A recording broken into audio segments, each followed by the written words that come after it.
Hello everyone, myself Aditi नेवे आणि आजच्या व्हिडिओमध्ये आपण जी PYQ सिरीज स्टार्ट केली आहे CETसाठी तिला आपण कंटिन्यू करणार आहोत.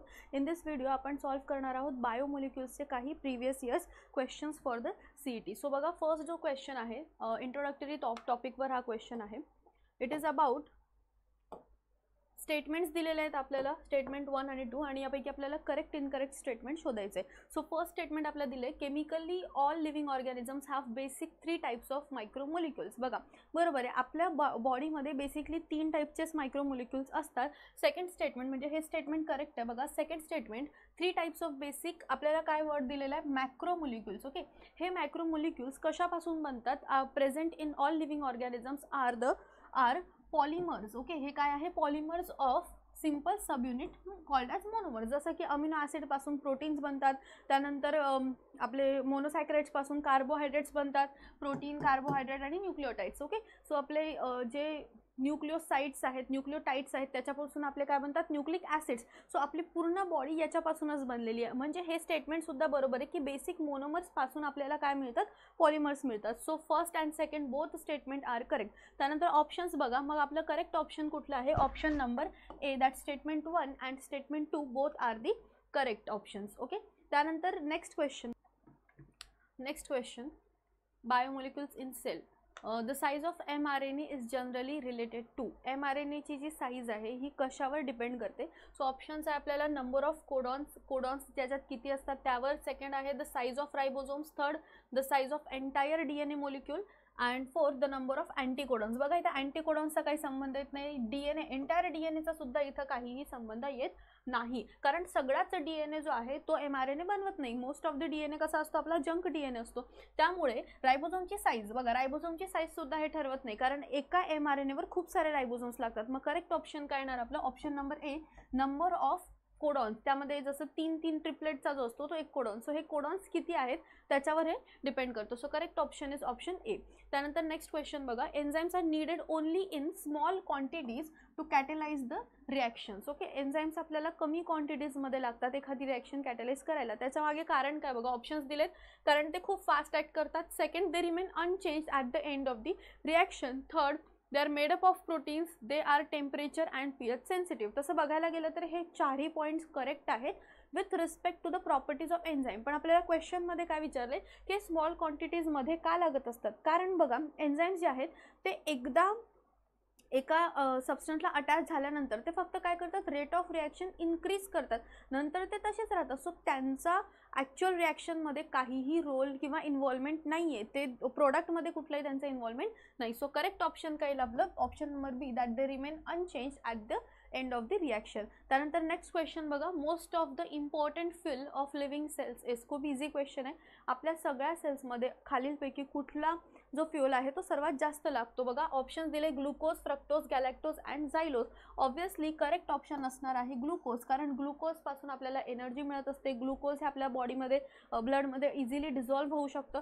सो मोस्ट ऑफ दी जे प्रॉपर्टीज आहेत ते ग्लुकोज आपल्या बॉडीमध्ये परफॉर्म करतो. So this is the crucial fluid of our body. So correct option is option A. त्यानंतर नेक्स्ट क्वेश्चन बघा, basic protein consists of more basic amino acids and these amino acids exist as cation in the physiological pH of 7.4. okay, which among the following are the basic amino acids. so basically या क्वेश्चनमध्ये आपल्याला basic amino acids कुठले हे विचारले. So आपल्या बॉडीमध्ये जितके सुद्धा amino acids आहेत, प्रोटीनसाठी कोड करणारे टोटल 20 अमिनो ॲसिड्स असतात. ओके, सो टोटल किती अमिनो ॲसिड आहेत, 20 अमिनो ॲसिड्स जे प्रोटीनसाठी कोड करतात. त्यांना आपण डिवाइड करतो इंटू 2 पार्ट्स. ओके, त्यांना आपण कसं डिवाइड करतो, त्यांना आपण डिवाइड करणार into 3 parts. Okay, acidic, not 2, acidic, basic and neutral. Okay, त्यांना आपण डिवाइड करतो ॲसिडिक, बेसिक आणि न्यूट्रल. सो याच्या काही टर्म काय म्हणतो आपण, याचा सिम्पल फॉर्म तुम्ही लक्षात ठेवू शकता. जर बेसिक आपल्याला लक्षात ठेवायचं आहे तर आपण व्हॅली हा वर्ड लक्षात ठेवू शकतो. बी म्हणजे basic. Okay, H stand for histamine, त्याच्यानंतर आर्जेनिन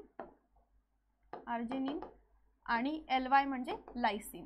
मग बघा यातलं लायसिन आणि आर्जिनाइन हे आपल्याला ऑप्शनमध्ये दिलंय. So correct option is option number D. असं प्रत्येक याचं तुम्ही एक न्यूमोनिक तयार करून ॲसिडिक सुद्धा लक्षात ठेवू शकता. असं ॲसिडिकसाठी तर एंडमध्ये ॲसिड येतच, ग्लुटामिक ॲसिड वगैरे. Okay, so correct option is option D. त्यानंतर the number of nucleotides in tRNA. बघा tRNA खूप स्मॉल RNA आहे, यात 100 न्यूक्लियोटाइड्स सुद्धा नसतात. पण जर करेक्ट नंबर आपल्याला विचारला तर correct number is 70 to 80 nucleotides tRNA मध्ये प्रेझेंट असतात. नेक्स्ट क्वेश्चन बघा, which of the following is incorrect about unsaturated fats. Okay, unsaturated fats बद्दल कुठलं स्टेटमेंट करेक्ट नाही आहे. फर्स्ट स्टेटमेंट आपल्याला दिलंय, it has double bonds between carbon atoms and hydrocarbon chain. बरोबर आहे, अनसॅच्युरेटेड म्हणजे डबल आणि ट्रिपल बॉन्ड्स इन्व्हॉल्व असतील. सो हे स्टेटमेंट करेक्ट आहे. पण आपल्याला विचारलेलं स्टेटमेंट कुठलं आहे, आपल्याला इनकरेक्ट स्टेटमेंट विचारलंय. Okay, generally they are liquid at room temperature. बरोबर, जे अनसॅच्युरेटेड असतात ते आपल्या बॉडीला एवढे हार्मफुल नाही आहेत. आणि जसं व्हेजिटेबल ऑइल वगैरे हे सगळे कसे असतात, जनरली हे रूम टेम्परेचरला लिक्विड फॉर्ममध्ये असतात, आपण जे घरी तेल वापरतो ते. त्यानंतर they are hydrogenated to produce वनस्पती घी. हे सुद्धा बरोबर आहे, यांच्यापासून आपल्याला वनस्पती घी मिळतं, यांना हायड्रोजिनेटेड केलं जातं. क्लिअर. त्यानंतर लास्ट बघा, palmitic acid and stearic acid are unsaturated fatty acid. जर आपण बुक नीट वाचली असेल तर आपल्याला माहिती आहे की पाल्मिक ॲसिड आणि स्टिरिक ॲसिड हे अनसॅच्युरेटेड नाही आहेत, हे कसे आहेत, दीज आर सॅच्युरेटेड. मग आपलं जे इनकरेक्ट स्टेटमेंट आहे that is option number D. So correct option is option number D. Next बघा काय विचारलंय, in a DNA molecule adenine base constitutes 15%, what would be the percentage of the guanine base. Okay, यामध्ये आपल्याला दिलेलं आहे की ॲडिनाइन जो आहे तो 15% आहे. सो ग्वानाइन आपला किती पर्सेंट असणार. सो याच्यासाठी आपल्याला चॉर्गॉफचा रूल फॉलो करायचा आहे.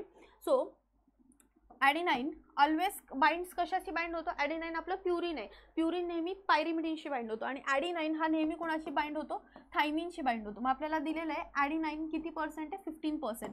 म्हणजे ॲडिनाइन आपल्याला 15%, थायमिन किती आहे, थायमिन इज ऑल्सो 15%, राईट. त्यानंतर what would be the percentage of guanine. Guanine आपल्याला विचारलेलं आहे, हे दोघे मिळून आपले टोटल किती पर्सेंट झाले, 30%. येते लक्षात. आणि रूल आपल्याला काय सांगतो, प्युरिन्स प्लस पायरिमिडिन्स हे किती असतात, टोटल 100% असतात, राईट. म्हणजे आपल्याकडे आता प्युरिन्स, ॲडिनाइन आणि येस हे दोघी मिळून आपल्याकडे किती आहे, प्युरिन पायरिमिडिन मिळून 100%. म्हणजे ग्वानाइन आणि सायटोसिन मिळून किती असणार आपल्याकडे, रिमेनिंग काय आपलं 70%. येते लक्षात. जर हे दोघी 30 आहे तर ग्वानाइन आणि सायटोसिन किती असणार, 70%. आणि आपल्याला हे सुद्धा माहिती की जितके ग्वानाइन असतील तितकेच सायटोसिन असतील. Number of guanine is equal to number of cytosine. कारण ग्वानाइन ऑलवेज कुणाशी बाइंड होतो, सायटोसिनशी बाइंड होतो. ओके, सो याला डिवाइड करूयात आपण, divide by 2. So correct option is 35%. आल्या लक्षामध्ये. सो करेक्ट ऑप्शन आहे आपलं ऑप्शन नंबर सी. त्यानंतर नेक्स्ट बघा, select the correct option with reference to enzyme activity considering following statement. Enzyme ॲक्टिव्हिटीची रिलेटेड करेक्ट स्टेटमेंट आपल्याला सांगायचं बघा. फर्स्ट दिलं आहे, enzymes have flexible structure. Okay, flexible structure which the active site continuously reshapes. हे सुद्धा बरोबर आहे की एन्झाईमचे जे स्ट्रक्चर्स असतात ते फ्लेक्झिबल असतात आणि त्यांची जी ॲक्टिव्ह साईट आहे म्हणजे तिथं जाऊन सबस्ट्रेट बाइंड होणार ते रिशेप होत असतं. So this is the correct statement. First आपलं करेक्ट आहे. Second statement, the rate of enzymatic reaction is directly proportional to the concentration of the substrate. जर आपण मायकेलिस कॉन्स्टंटचा जर ग्राफ आठवला किंवा नॉर्मल जरी ग्राफ आपण बघितला तर जसं जसं आपला एक्स ॲक्सिसवर आपण काय डिनोट करतो, सबस्ट्रेट कॉन्सन्ट्रेशन. जसं जसं सबस्ट्रेट कॉन्सन्ट्रेशन वाढतं तसं तसं रेट ऑफ रिएक्शन सुद्धा काय जाते, वाढत जाते. But up to certain limit, एका पॉईंटपर्यंत ती काय होत जाणार, वाढत जाणार. So this is also correct statement. Okay, next बघा, the enzymatic, second is also correct. The enzymatic reaction occurs best around at 37 degree Celsius body temperature in homeotherms. Homeotherms म्हणजे आपण, वी आर होमिओथर्म्स, आपण वॉर्म ब्लडेड आहोत आणि आपल्या बॉडीचं temperature is around 37 to 38 okay degree Celsius. मग आपल्या बॉडीमध्ये जे एन्झाईम्स काम करतात ते हे बेस्ट टेम्परेचर म्हणून काम करतात. So this is also correct statement. त्यानंतर next, almost all the enzymes catalyse the reaction as similar pH. हे स्टेटमेंट चुकीचं आहे. बघा, प्रत्येक एन्झाईमचं पीएच हे वेगळं असतं. कुठले एन्झाईम्स जे आहेत त्यांचं ऑप्टिमम पीएच 5 असणार, कुठले जे एन्झाईम्स आहेत त्यांचं ऑप्टिमम पीएच वेगळं असणार. सो प्रत्येक एन्झाईमचं जे ऑप्टिमल पीएच आहे ते व्हॅरी करत असतो. So this is not the correct statement. मग आपलं करेक्ट आहे 1, 2 आणि 3. So option number C is the correct option. Next question बघा, the enzyme sucrase belongs to class of enzyme which can break times of sucrase as compared to its own weight. म्हणजे आपल्याला first आणि second हे ओळखायचं आहे. So sucrase जो आहे, sucrase हा एक असा एन्झाईम आहे जो वॉटरच्या हेल्पने सुक्रोजला ब्रेक करत असतो. Okay, sucrase plus water with the help of सुक्रोजला ब्रेक करतो. सो सुक्रोज प्लस वॉटर आणि सुक्रेज. सो सुक्रोजला ब्रेक केल्यानंतर आपल्याला काय मिळते, glucose plus fructose. Okay, so water आलेलं आहे म्हणजे हे हायड्रो, आपल्याला आठवत असेल की क्लासेस आहेत, 6 क्लासेस आहेत. ओथ असं लक्षात ठेवायचे ते 6 क्लासेस. ओके, म्हणजे आपले ऑक्सिडो रिडक्टेज, त्यानंतर ट्रान्सफरेजेस. सो ज्यामध्ये वॉटर यूज होऊन ब्रेकडाऊन होतं अशा एन्झाईमला आपण काय म्हणतो, हायड्रोलेजेस. So correct option. इथे आपल्याला युनिटमध्ये जायची सुद्धा गरज नाही आहे, कारण युनिट आपल्या बुकमध्ये दिले नाहीत. जर तुम्ही बोर्डचं बुक नीट वाचलं तर युनिट आपल्या बुकमध्ये दिले नाहीत, पण स्टील बुकमध्ये हे एक्झाम्पल नक्की दिलेत. So it comes under the hydrolases. So correct option is option number B. त्यानंतर नेक्स्ट क्वेश्चन बघा. Given below are the 2 statements. 2 statement दिलेत आपल्याला. Statement 1, as per the lock and key model only correctly site substrate fits into the key hold.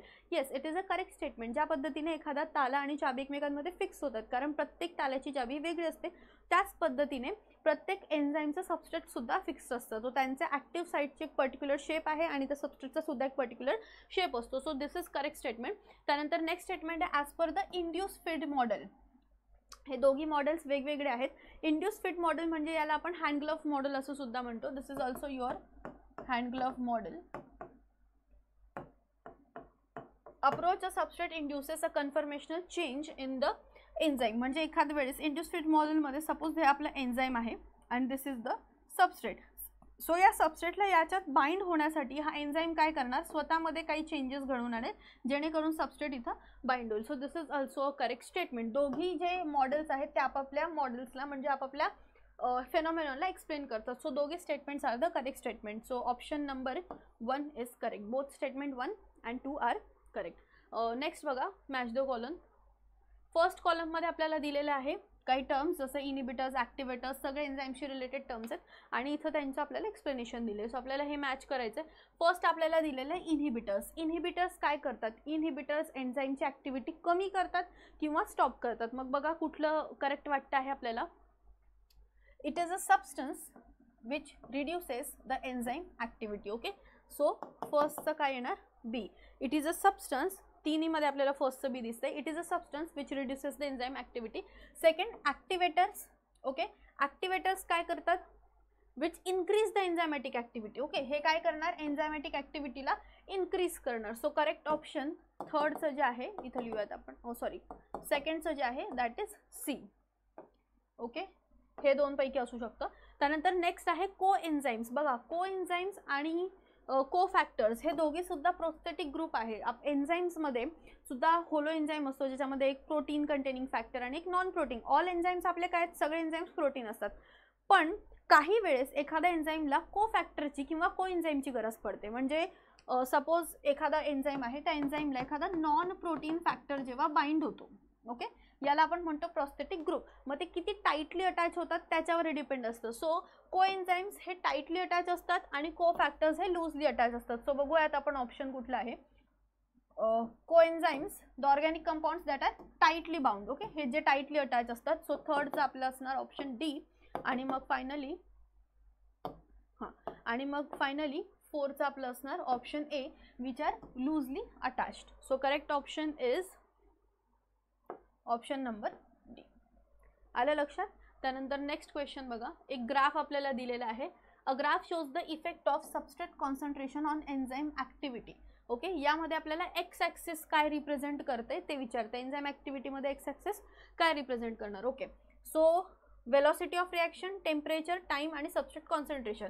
हा जो graph आहे, ही Y axis आहे आपली, ही एक्स ॲक्सिस आहे. एक्स ॲक्सिसवर हा के दिलेला आहे, this is the Michaelis constant. X ॲक्सिसवर नेहमी आपण काय काउंट करत असतो, सबस्ट्रेटचं कॉन्सन्ट्रेशन. जसं जसं सबस्ट्रेटचं कॉन्सन्ट्रेशन वाढतं, रेट ऑफ रिॲक्शन सुद्धा वाढतं at a certain limit. So X ॲक्सिसवर काय डिनोट केलेलं आहे, substrate concentration. Correct option is option number D. त्यानंतर नेक्स्ट क्वेश्चन बघा. एक्झो एन्झाईम्स हे सुद्धा आपल्याला बुकमध्ये दिलं आहे. एक्झो एन्झाईम्स जनरली कोण सिक्रेट करतं. सो एक्झो एन्झाईम्स असे एन्झाईम्स असतात जे बॉडीच्या बाहेर रिलीज केले जातात, ओके, आणि मग त्याच्यावर काम केलं जातं. सो यापैकी कुठला ऑर्गॅनिझम आहे जो असं करतो? That is fungus. बघा फंगसचा जो नेचर आहे, मोड ऑफ न्यूट्रिशन, दॅट इज सॅप्रोफायटिक. मग फंगस काय करते? एन्झाईम्स बॉडीच्या बाहेर रिलीज करते आणि मग तिथंच डायजेशन करून मग ते जो न्यूट्रिएंट्स आहे ते ॲब्झॉर्ब करणार. Okay, so this is the exo enzymes. त्यानंतर अ सेगमेंट ऑफ DNA. एका DNA सेगमेंटमध्ये 80 सायटोसिन्स आहेत, 80 सायटोसिन्स आणि 80 adenine. Okay, base nucleotides. The total number of nucleotides present in this DNA segment. So या DNA सेगमेंटमध्ये आपल्याला विचारले की टोटल नंबर ऑफ न्यूक्लियोटाइड्स किती. So it is very easy. Cytosine always binds with guanine, adenine always binds with thymine. So या चारींचा जो number असणार तो या DNAचा सेगमेंट असणार. येते लक्षात? आपल्याला काय विचारले? Number of nucleotide. एक नायट्रोजनस बेस हा एका न्यूक्लियोटाइडला अटॅच होत असतो. सपोज हा आपला एक न्यूक्लियोटाइड आहे 5 कार्बनचा शुगर, ओके, याला एक नायट्रोजनस बेस अटॅच आहे. So one nitrogenous base attaches to one nucleotide. म्हणजे जितके नंबर ऑफ नायट्रोजनस बेसेस आहेत तितकेच आपल्याकडे काय? न्यूक्लियोटाइड्स. मग सायटोसिन किती आहे? सायटोसिन 80. म्हणजे ग्वानाइन किती असणार? ग्वानाइन सुद्धा 80 असणार. ॲडेनाइन 80 आहे म्हणजे थायमिन सुद्धा किती असणार? 80. सो या चारींना ॲड करायचं. करेक्ट काय येणार आपला? ऑप्शन 320. मग option D is correct option. आलं लक्षात? Option D is correct. Next, lipid found in the myelin sheath fibre. Okay, myelin sheath fibre कुठे प्रेझेंट आहे? मायलिन शीथ फायबर ही आपल्या न्यूरॉन्सवर प्रेझेंट असते. ज्या श्वान सेल्स आहेत किंवा ऑलिगोडेंड्रोसाइट्स आहेत, या सेल्स एक इन्सुलेटर सिक्रेट करत असतात and that insulator is myelin sheath.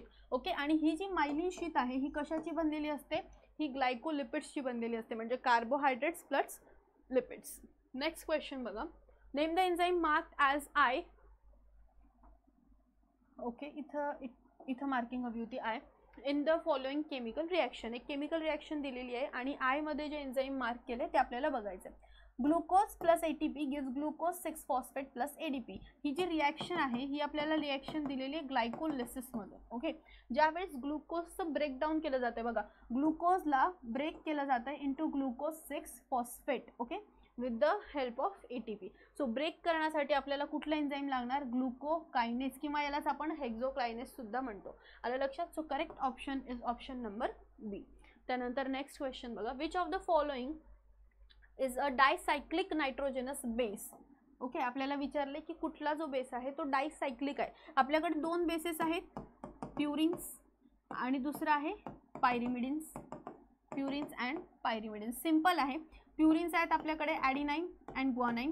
Pyrimidines आहे आपल्याकडे सायटोसिन, थायमिन अँड युरासिल. ज्यांचं नाव छोटं आहे त्यांचं स्ट्रक्चर मोठं आहे, म्हणजे प्युरिन्सचं नाव छोटं आहे, मग प्युरिन्स डबल रिंग स्ट्रक्चर असतात. ओके, हे डबल रिंग स्ट्रक्चर आहेत. आपल्याला विचारले डायसायक्लिक, यालाच आपण काय म्हणतो? डायसायक्लिक स्ट्रक्चर.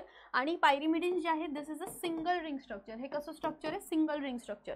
ओके, सो बघा ऑप्शनमध्ये आपल्याला दिलेलं आहे ॲडेनाइन, थायमिन, सायटोसिन हे तिघीच्या तिघी काय आहेत? This all are pyrimidines single ring structure आणि डबल रिंग स्ट्रक्चर काय आपलं? Adenine. So it is the correct option. Next, pleated sheet structure of proteins are very well exhibited in. Pleated sheet structure बघा, हे structure आपल्याला कशात मिळतं? ज्यावेळेस आपण प्रोटीनचं सेकंडरी स्ट्रक्चर बघतो. Okay, secondary structure of protein. ज्यावेळेस आपण प्रोटीनचं सेकंडरी स्ट्रक्चर बघतो त्यावेळेस आपल्याला लक्षात येतं की एक आपल्याला हेलिकल स्ट्रक्चर मिळतं, राईट हेलिक्सचं स्ट्रक्चर मिळतं आणि दुसरं आपल्याला हे बीटा प्लेटचं स्ट्रक्चर मिळतं. मग याचे एक्झाम्पल सुद्धा आपल्याला बुकमध्ये दिलेले आहेत. बीटा प्लेटचं स्ट्रक्चर कोण रिप्रेझेंट करतं? सिल्क केराटिन किंवा सिल्क फायबर्स. जे सिल्क फायबर असतात ते मूव्ह करतात. त्यानंतर यात केराटिन आणि सिल्क दोघे ऑप्शन दिले बघा. मायोग्लोबिन, हिमोग्लोबिन हे ग्लोब्युलर प्रोटीन्स आहेत. हे ग्लोब्युलर आहे. ग्लोब्युलर आपल्याला टर्शरी आणि क्वाटर्नरीमध्ये मिळतं. त्यातल्या त्यात दीज आर क्वाटर्नरी कारण ऑलिगोमेरिक प्रोटीन्स आहेत. सिल्क आणि केराटिन. ओके, केराटिनमध्ये सुद्धा फॉर्म्स आहेत जसं beta keratin, silk keratin. So basically silk fibres जे असतात ते आपल्याला काय दाखवतात? बीटा प्लेटेड स्ट्रक्चर दाखवतात. येते लक्षात? बाकी जे आपले नॉर्मल केराटिन आहे that is the alpha helix. So correct option is option number C, that is silk fibres. Next, which of the following is example of aldose sugar. Okay, aldose sugar कुठली? ज्या शुगरमध्ये CHO group present आहे अशी sugar आपल्याला विचारली आहे. Glucose only, yes glucose is aldose sugar. त्यानंतर next option glucose and xylose. Yes, xylose is also aldose sugar. Okay, next glucose, xylose and fructose. Fructose जी आहे ही आपली कीटो शुगर आहे. ओके, फ्रक्टोज जी आहे ही आपली कीटो शुगर आहे, so this could not be the answer. त्यानंतर ग्लुकोज झालं आणि हे येऊ शकत नाही कारण हे दोघी सुद्धा कशा आहेत, CHO आहेत म्हणजे अल्डोज आहेत. त्यानंतर ग्लुकोज झायलोज, अगेन इथं फ्रुक्टोज आलंय आणि रायबिलोज इज ऑल्सो अल्डोज शुगर, पण बिकॉज ऑफ फ्रुक्टोज हे दोन ऑप्शन येऊ शकत नाही आणि यातलं most appropriate answer is option number B, that is glucose and xylose. These are the aldose sugars. Next, to form the secondary structure of protein. Proteinचा secondary structure बनवण्यासाठी the spiral configuration of alpha helix and beta helix peptide chains are held together by. आपल्याला विचारले की secondary structure, आताच आपण बघितलं की alpha helix किंवा beta helix असे हेलिकल स्ट्रक्चर्स असतात प्रोटीनचे, यांना सोबत कोण पकडून ठेवतं. सो काय होतंय, जेव्हा हा असा टर्न होतं याच्यामध्ये अमिनो ॲसिड्स मधला आपल्याला बॉन्ड विचारला आहे. Secondary structure of spiral alpha helix and beta polypeptide chains are held together by. Okay, so ही आपली पॉलिपेप्टाइड चेन आहे, याच्यामध्ये तर आपल्या इथं काय प्रेझेंट आहे, these are amino acids and amino ॲसिड्सच्या मधला बॉन्ड कुठला असतो, that is the peptide bond. पण आपल्याला कुठला बॉन्ड विचारला आहे की या दोनच्या मध्ये, सो या अमिनो ॲसिड आणि इकडे या दोनला सांभाळणारा जो बॉन्ड असतो that is the hydrogen bond. येते लक्षात. बघा आपल्याला सिंगल चेन प्रायमरी स्ट्रक्चर मध्ये आपल्याला फक्त कुठला बॉन्ड दिसतो, peptide bond, amino acid amino acid amino acid. पण ज्यावेळेस आपले स्ट्रक्चर कॉम्प्लेक्स होत जातं त्यावेळेस बिकॉज कारण त्या अमिनो ॲसिड्समध्ये एक R ग्रुप सुद्धा येतो, नेहमी चेंज होत असतो, काही नवीन ग्रुप्स ॲड होतात. सो फर्स्ट जो आपला सेकंडरी स्ट्रक्चर येतो त्याच्यामध्ये पॉलिपेप्टाइडसाठी तर आपला काय प्रेझेंट आहे, पेप्टाइड बॉन्ड. बट जिथं हा राऊंड बनतोय प्रत्येक 4 अमिनो ॲसिड नंतर टर्न होत असतो, सो हा टर्न जो आहे एकमेकांना कशाने जुळलेला, by the hydrogen bond. So correct option is option number B. Next बघा, mRNA accounts for. Okay, mRNA 3 to 5% असतो तसा तर, पण आपण बुकनुसार जर गेलात तर it is 3% of your total cellular RNA. Okay, खूप अनस्टेबल असतो हा, बनल्यानंतर लगेच याचं फंक्शन पुढे स्टार्ट होतं, म्हणजे मॉडिफिकेशन्स याचे स्टार्ट होतात. त्यानंतर नेक्स्ट बघा, who estimated the relative amounts of 4 nitrogenous bases in DNA. 4 नायट्रोजिनस bases जे आहेत ते DNA मध्ये आपल्याला कुणी दिले, that is given by Chargaff. कारण हे सगळे रूल्स जे आहेत की एका सेलमध्ये किती सायटोसिन असल्यावर किती ग्वानाइन असणार, ओके, हे सगळं कोणी दिलंय, चार्गाफ्सने दिलंय. Next question, in homeotherms enzymatic reaction occurs best at or around which temperature. Okay, होमिओथर्म्समध्ये ज्या एन्झायमॅटिक रिॲक्शन्स असतात त्या बेस्ट कुठल्या टेम्परेचरवर आपल्याला दिसतात. ओके, आत्ताच आपण हा क्वेश्चन सॉल्व्ह केला होता एका स्टेटमेंटमध्ये की होमिओथर्म्स आर द वॉर्म ब्लडेड आणि आपलं जे टेम्परेचर आहे दॅट इज 37. सो 37 वर बेस्ट आपल्याला हे रिॲक्शन्स दिसतात. Next question, the cells which usually store fats in animal body. बघा कुठल्या दिल्यात, adipocytes, osteocytes, chondrocytes and chondroblast. बघा कॉन्ड्रोसाइट्स, कॉन्ड्रोब्लास्ट या कार्टिलाजिनस आहेत, जिथे सुद्धा कॉन्ड्रो किंवा कॉन्ड्रोसाइट्स किंवा कॉन्ड्रो वर्ड आला, it is related to cartilage. त्यानंतर नेक्स्ट आहे ऑस्टिओ. ऑस्टिओ म्हणजे बोन, या बोन्सच्या सेल्स आहेत. उरल्या कुठल्या, आपल्या ॲडिपोसाइट्स या फॅट स्टोरिंग सेल्स आहेत. तो correct option is option number A. Next question बघा, in nucleic acid nitrogen base is attach to dash carbon of sugar. एका न्यूक्लिक ॲसिडमध्ये नायट्रोजिनस बेस हे कुठल्या कार्बनला अटॅच असतात. So nitrogenous base are attach to the attach to the ribose sugar, असं लिहूयात आपण, रायबोस शुगर. आणि याच्या फर्स्ट कार्बनला आपला काय अटॅच असतो, नायट्रोजिनस बेस अटॅच असतो. So correct option is option number D. इथे फर्स्ट कार्बनला काय अटॅच असतो, नायट्रोजिनस बेस अटॅच असतो. त्यानंतर next question, citrulline structure, sweet taste, water solubility are the characteristics feature of. खाली आपल्याला काही कार्बोहायड्रेट्स दिलेले आहे, कुणाचं हे कॅरेक्टर आहे, स्वीट टेस्ट वगैरे. बघा जितकं सिंपल कार्बोहायड्रेट असणार तेवढी त्याची टेस्ट स्वीट असणार.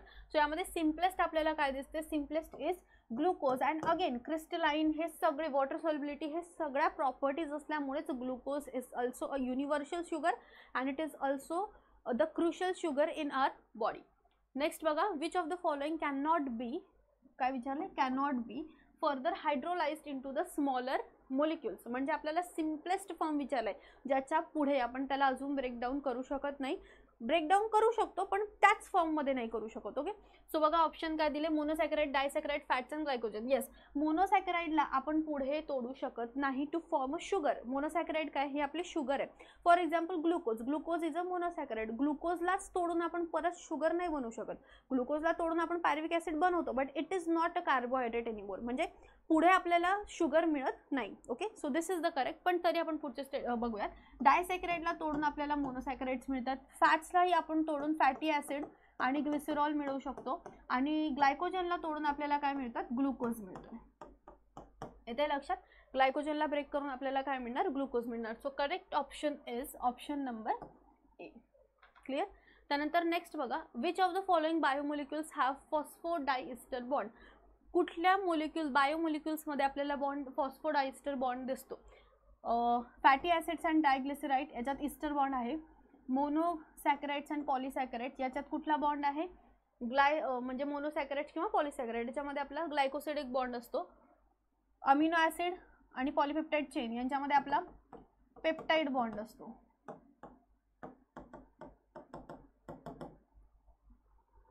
ओके.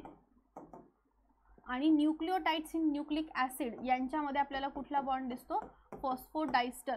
ज्यावेळेस ही आपली शुगर एका साईडला फॉस्फेटला अटॅच असते आणि दुसऱ्या साईडला सुद्धा पुढच्या न्यूक्लिओटाइडच्या फॉस्फेटला अटॅच असते. सो हा जो बॉन्ड बनतोय दिस इज फॉस्फो. दोन आहेत ना म्हणून diester bond. So correct option is nucleotides in nucleic acid. त्यानंतर नेक्स्ट बघा, the distance between two neighbouring pairs of nucleotides. Okay, दोन न्यूक्लिओटाइड्सचे जे पेअर्स आहेत, आपण त्याला बेस पेअर्स म्हणतो, त्यामध्ये किती डिस्टन्स असणार. सो एका टर्नमध्ये आपल्याला एक जर आपण टर्न बघितला, हा आपला 34 ॲमस्ट्रॉंगचा आहे. ओके, इथं लक्ष द्या, ॲमस्ट्रॉंग विचारलं आपल्याला, ॲमस्ट्रॉंग आणि नॅनोमीटर आलं तर आपल्याला चेंज करता यायला पाहिजे. ओके, सो 34 ॲमस्ट्रॉंग आणि एका टर्नमध्ये आपले 10 बेस पेअर्स आहेत. ओके, म्हणजे आपलं ऑप्शन किती येणार, 3.4 angstrom. So correct option is option number A. Next question, in protein which bond joins the carboxyl group of one amino acid residue to the amino group of another residue during the linkage of several amino acid. एवढंच विचारलंय की amino acids. बघा question वाचला तर थोडा लेंदी वाटतोय, पण एवढंच विचारलंय आपल्याला की जे दोन अमिनो ॲसिड्स आहेत त्यांच्यामध्ये कुठला बॉन्ड आपल्याला दिसतो. सो बेसिकली आपल्याला दोघी अमिनो ॲसिड्समध्ये कुठला बॉन्ड दिसतोय, पेप्टाइड बॉन्ड दिसतोय.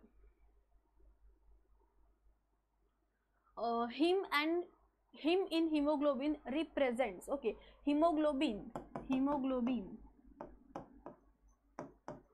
हिमोग्लोबिन हा जो आहे हा कॉन्जुगेट प्रोटीन आहे. म्हणजे याच्यामध्ये एक नॉन प्रोटीन पार्ट आहे आणि एक प्रोटीन पार्ट आहे. नॉन प्रोटीन पार्ट कुठला आपला हिम, आणि नॉन प्रोटीन पार्टसाठी आपण काय वर्ड यूज करत असतो, प्रोस्थेटिक ग्रुप. याच्यामध्येच मग आपलं आपण लास्ट एका मॅच द कॉलममध्ये बघितलं की कोफॅक्टर्स आणि कोएन्झाइम्स असतात. So correct option is option A. Which one of the following is not animal sterol. कुठल्या ॲनिमलमध्ये हे स्टेरॉइड सापडत नाही. ओके, म्हणजे कुठल्याही ॲनिमलमध्ये हे स्टेरॉइड सापडत नाही. ऑप्शन दिले कोलेस्टेरॉल. ऑब्व्हियसली आपल्या बॉडीत कोलेस्टेरॉल आपल्याला मिळतं. त्यानंतर डायोसजेनिन. ओके, त्यानंतर प्रोजेस्टेरॉन आणि टेस्टोस्टेरॉन. ओके, हे आपल्या बॉडीत आहे. प्रोजेस्टेरॉन आपला हॉर्मोन आहे. Testosterone is also androgen hormone. Okay, so correct option is option number B. हे आपल्याला ॲनिमल टिश्यूजमध्ये मिळत नाही. हे आपल्याला कशात मिळतं, हे actually it is present in yam plants. Okay, this is produced by yam plants. त्यानंतर नेक्स्ट बघा, which one of the following is a phospholipid with nitrogenous compound attach to the phosphate group. कुठला phospholipid आहे जो phosphate ग्रुपला attach आहे. Okay, so जर आपण व्यवस्थित स्टडी केलं असेल तर आपली जी प्लाझ्मा मेम्ब्रेन आहे, प्लाझ्मा मेम्ब्रेनवरती आपला फॉस्फोलिपिड प्रेझेंट असतो. Okay, this is the head phosphate, this is tail, आणि याच्यावरती एक नायट्रोजन कंटेनिंग कंपाऊंड आहे. या पूर्ण स्ट्रक्चरला आपण काय म्हणतो, this structure is known as lecithin. आपल्याला तेच विचारलंय, phospholipid, this is phospholipid with nitrogenous compound. आता या पूर्ण स्ट्रक्चरला आपण काय म्हणणार, lecithin. So correct option is option A. त्यानंतर नेक्स्ट बघा, the specific region of enzyme which combines with the substrate. The specific region of enzyme which combines with the substrate. सबस्ट्रेटच्या साईडला म्हणजे सॉरी एन्झाईमच्या कुठल्या साईडला सबस्ट्रेट अटॅच होतो. So suppose this is enzyme. Okay, आणि या साईडला जर सबस्ट्रेट अटॅच होत असेल तर this site is known as active site. So correct option is option number B, that is the active site. Next बघा, which of the following is smaller RNA with less than 100 nucleotides. पुढीलपैकी कुठला हा छोटा RNA आहे ज्याच्यामध्ये 100 पेक्षा कमी न्यूक्लिओटाइड्स आहेत. आताच आपण डिस्कस केलेलं की 70 to 80 न्यूक्लिओटाइड्स असणारा मोलिक्युल आहे आपला tRNA. So correct option is option number A. Clear. Next बघा, match the simple lipid present in different parts of animal body given column 1 with their column 2. So column 1 आणि column 2ला आपल्याला हे करायचं आहे, match करायचं. बघा, deposited in subcutaneous tissue. Okay, आपल्या subcutaneous टिश्यूमध्ये डिपॉझिटेड असलेला factor acts as a insulator. So first असणार ऑप्शन बी. त्यानंतर स्टोर्ड इन ॲडिपोसाइट्स. ॲडिपोसाइट्समध्ये रिझर्व फूड स्टोअर केलं जातं. ओके, सो करेक्ट ऑप्शन सेकंडचं असणार C. Around the internal organs. Internal ऑर्गन्सच्या आसपास जे सुद्धा सबस्टन्स असतात ते कशाचं काम करतात? शॉक ॲब्झॉर्बरचं काम करतात. सो थर्डचं ऑप्शन असणार आहे डी. आणि fourth, coating on skin is acts as a water resistance. So बघा करेक्ट ऑप्शन कुठला आहे? Correct option is option number A. Clear? Next question. Given below are two statements. First statement दिले, the prosthetic group is firmly bound to the protein component of an enzyme by a chemical bond. Yes, जो prosthetic group आहे तो tightly किंवा loosely bound असू शकतो, but it is bound to the another substance, म्हणजे जो जो आपला enzymatic part आहे by a chemical bond. यांच्यात chemical bonding असते. So this is correct statement. Prosthetic group can be removed from protein part by hydrolysis. Okay. So यात त्यांचं काय म्हणणं आहे की जो प्रोस्थेटिक ग्रुप आहे हा प्रोटीनमधून आपण काढू शकतो by the process of hydrolysis. But this statement is incorrect. आपण प्रोस्थेटिक ग्रुप हायड्रोलिसिसने सेपरेट करू शकत नाही. So correct option is statement 1 is correct and 2 is incorrect. Yes, बघा, C is the correct option, 1 is correct and 2 is the incorrect. Next question बघा. Given below are the two statement. First, starch exist in two forms, that is amylose and amylopectin. Yes, स्टार्चचे आपल्याला दोन forms मिळतात, amylose and amylopectin, ज्याच्यामध्ये amylose and amylopectin. Okay, amylose is unbranched. Okay, अमायलोजला कुठली branch नसते, it is the simple chain structure. आणि amylopectin जो आहे it is a branch structure, याच्यामध्ये आपल्याला ब्रांचिंग मिळते. ओके, सो बघा, आणि हे दोघी जे आहेत हे दोघी काय आहेत? दीज आर ग्लुकोजचे बनलेले स्ट्रक्चर आहेत. म्हणजे ग्लुकोजमध्ये आपल्याला इथं सरळ चेन दिसते आणि इथं ग्लुकोजमध्ये आपल्याला काय दिसणार? ब्रांचिंग दिसणार. Okay, so first statement is correct. Second, amylose. Okay, amylose is branched but amylose is the unbranched. So this is the incorrect statement. Polymer of alpha glucose while amylopectin is unbranched. So हे उलट दिले आपल्याला, amylose should be unbranched आणि amylopectin should be branch. So correct option is statement 1 is correct and statement 2 is incorrect. Correct option is option C, right? त्यानंतर next बघा, source of which enzyme is pineapple. Okay, so हे आपण जर book नीट वाचली, so ब्रोमिलिन is the enzyme which is obtained from the pineapple. Okay, so this was about the biomolecules. या chapter पैकी आपल्याला average जर आपण 2024चे सगळे सेट्स बघितले तर 4 क्वेश्चन्स अपेक्षित असतात फ्रॉम द बायोमोलिक्युल्स. ओके, ही सिरीज आपण अशीच कंटिन्यू करणार आहोत. याबद्दल कुठलाही तुम्हाला डाऊट असेल तर तुम्ही खाली कमेंट्समध्ये विचारा. प्लस आपल्याला एक नंबरसुद्धा दिला आहे रिलेटेड टू बॅचेस वगैरे सुद्धा तुम्हाला काही विचारायचं असेल तर तुम्ही तिथं कॉन्टॅक्ट करू शकता. थँक्यू.